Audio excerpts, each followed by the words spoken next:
Hey, hey, hey, how are you? Welcome back for Sunday service. This is Deja Brew waking you up to truth. It's a production of Beacon News 777.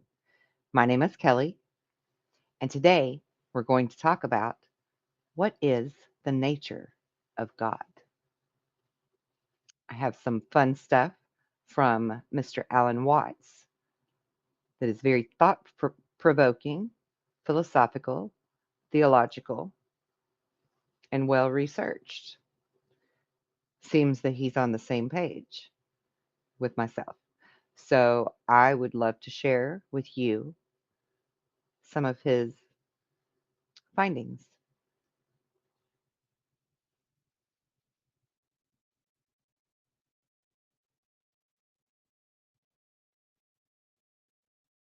That one.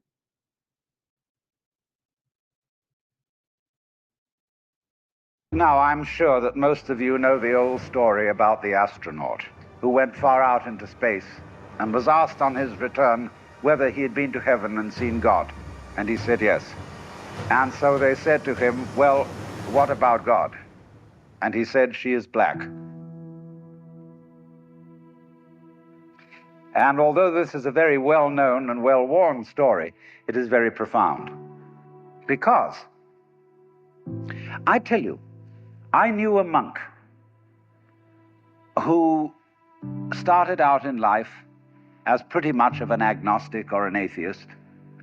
And then he began to read Henri Bergson, the French philosopher who proclaimed the vital force, the élan vital, and so on. And the more he read into this kind I just need to say that name, Ari Badstall.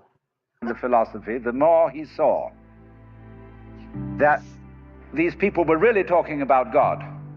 And I've read a great deal of theological reasoning about the existence of God, and they all start out on this line. If you are intelligent and reasonable, you cannot be the product of a mechanical and meaningless universe. Figs do not grow on thistles. Grapes do not grow on thorns. And therefore, you, as an expression of the universe, as an aperture through which the universe is observing itself, cannot be a mere fluke. Because if this world peoples, as a tree brings forth fruit, then the universe itself, the energy which underlies it, what it's all about, the ground of being, as Paul Tillich called it, must be intelligent. Now, when you come to that conclusion, you must be very careful, because you may make an unwarranted jump, namely the jump to the conclusion that that intelligence, that marvelous designing power which produces all this, is the biblical God. Be careful. Because that God, contrary to his own commandments, is fashioned in the graven image of a paternal, authoritarian, beneficent tyrant of the ancient Near East. And it's very easy to fall into that trap.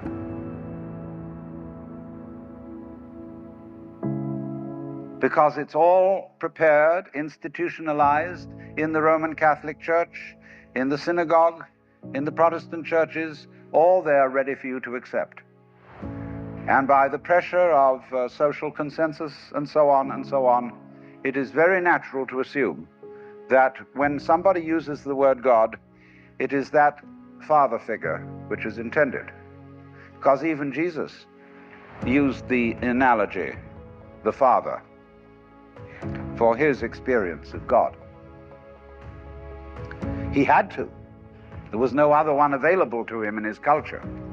But nowadays, we are in rebellion against the image of the authoritarian father. But to reject the paternalistic image of God as an idol is not necessarily to be an atheist. Although I have advocated something called atheism in the name of God. That is to say, an experience, a contact, a relationship with God that is to say, with the ground of your being, that does not have to be embodied or expressed in any specific image. Now, theologians on the whole don't like that idea, because I find in my discourse with them that they want to be a little bit hard-nosed about the nature of God. They want to say that God has indeed a very specific nature. Ethical monotheism means that the governing power of this universe has some extremely definite opinions and rules to which our minds and acts must be conformed. And if you don't watch out, you'll go against the fundamental grain of the universe and be punished. But there is this feeling, you see, that there is authority behind the world, and it's not you, it's something else. And therefore, this Jewish, Christian, and indeed Muslim approach makes a lot of people feel rather strange, estranged from the root and ground of being. There are a lot of people who never grow up and are always in awe of an image of grandfather. Now, I'm a grandfather. I have 5 grandchildren, and so I'm no longer in awe of grandfathers. I know I'm just as stupid as my own grandfathers were, and therefore am not about to bow down to an image of God with a long white beard. Now, naturally, of course, we intelligent people don't believe in that kind of a God, not really. I mean, we think that God is spirit, that God is very undefinable and infinite and all that kind of thing. But nevertheless, the images of God are have a far more powerful effect upon our emotions than our ideas. And when people read the Bible and sing hymns, Ancient of Days, who sittest throned in glory, immortal, invisible, God only wise, in light inaccessible, hid from our eyes, they still got that fellow up there with a beard on. It's way in the back of the emotions. And so we should think, first of all, in contrary imagery, and the contrary imagery is, she's black. Imagine instead of God the Father, God the Mother.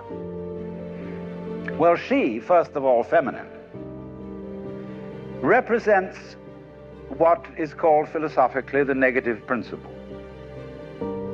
Now, of course, people who are women in our culture today and believe in women's lib don't like to be associated with the negative, because the negative has acquired very bad connotations. We say accentuate the positive. Well, that's a purely male chauvinistic attitude. How would you know that you were outstanding unless by contrast there was something instanding? You cannot appreciate the convex without the concave. You cannot appreciate the firm without the yielding. And therefore, the so-called negativity of the feminine principle is obviously life-giving and very important. But we live in a culture which doesn't notice it. You see a painting, a drawing of a bird, and you don't notice the white paper underneath it. You see a printed book, and you think that what is important is the printing, and the page doesn't matter. And yet, if you reconsider the whole thing, how could there be visible printing without the page underlying it? What is called substance, that which stands underneath, underneath, stands. To be substantial is to be underlying, to be the support, to be the foundation of the world. And of course, this is the great function of the feminine, to be the substance. And therefore, the feminine is represented by space, which is, of course, black at night. But were it not for black and empty space, there would be no possibility whatsoever of seeing the stars. stars shine out of space. And astronomers, very high-powered astronomers, are beginning to realize that stars are a function of space. Now, that's difficult for our common sense, because we think that space is simply inert nothingness. But we don't realize that space is completely basic to everything. It's like your consciousness. Nobody can imagine what consciousness is. It's the most elusive, whatever it is, that there is at all, because it's the background of everything else that we know. Therefore, we don't really pay much attention to it. We pay attention to the things within the field of consciousness, to the outlines, to the objects, to the so-called things that are in the field of vision, the sounds that are in the field of hearing, and so forth. But what it is that ever it is that embraces all that, we don't pay much attention to it. We can't even think about it. It's like trying to look at your head. You know, you try to look at your head, and what do you find? You don't even find a black blob in the middle of things. You just don't find anything. And yet that is that out of which you see, just as space is that out of which the stars shine. So there's something very queer about all this.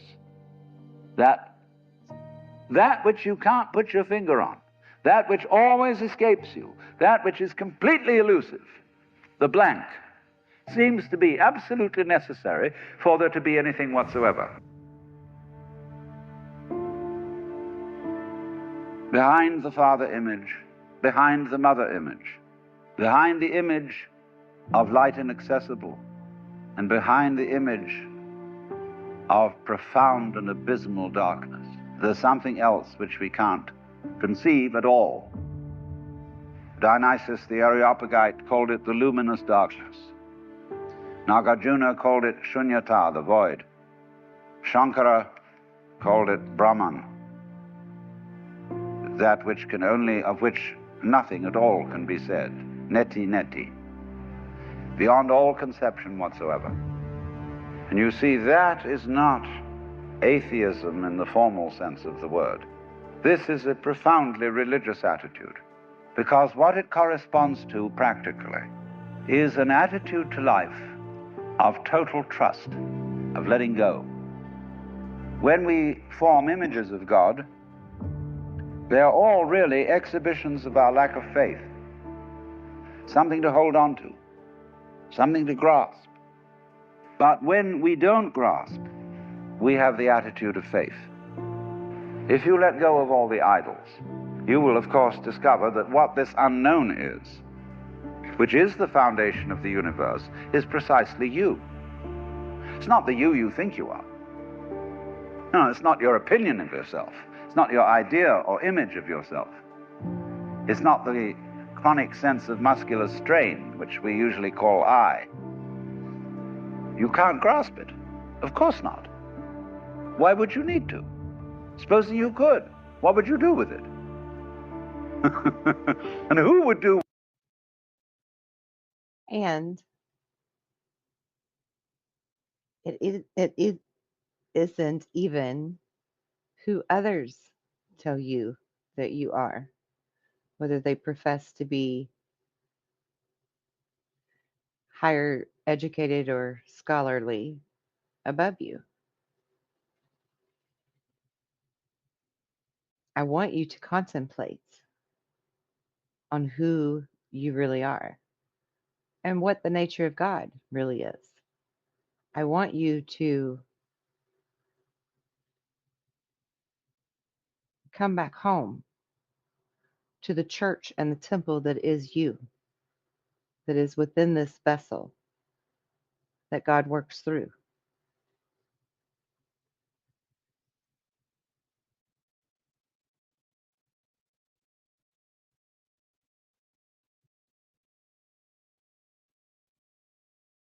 Do what with it? You can never get at it. So there is that profound central mystery.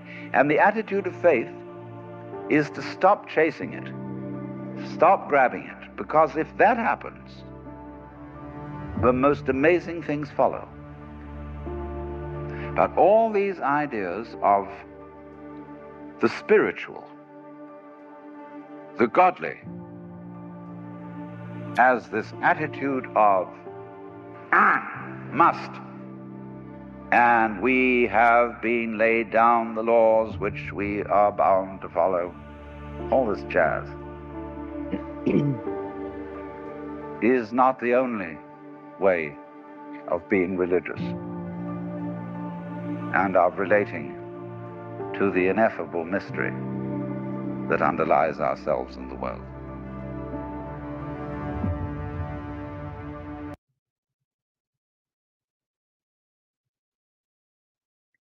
To know the true nature of God is to know the true nature of self.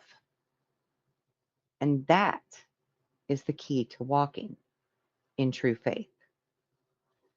Faith that God works through you, God experiences through you. And God wants amazing experiences, profound experiences.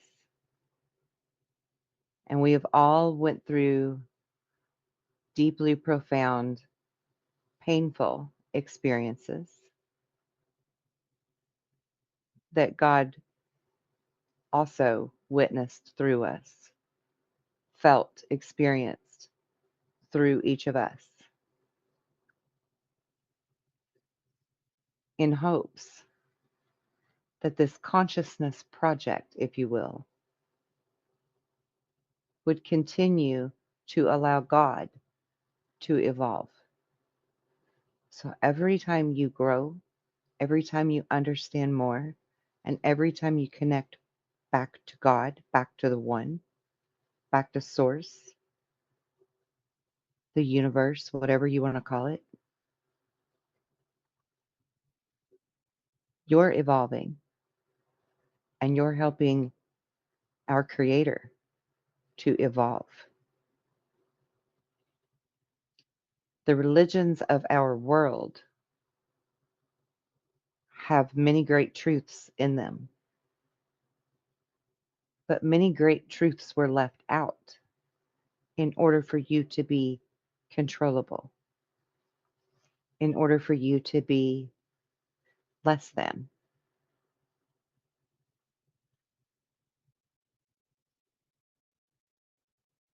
That was not God's natural law intention at all. It's time to wake up.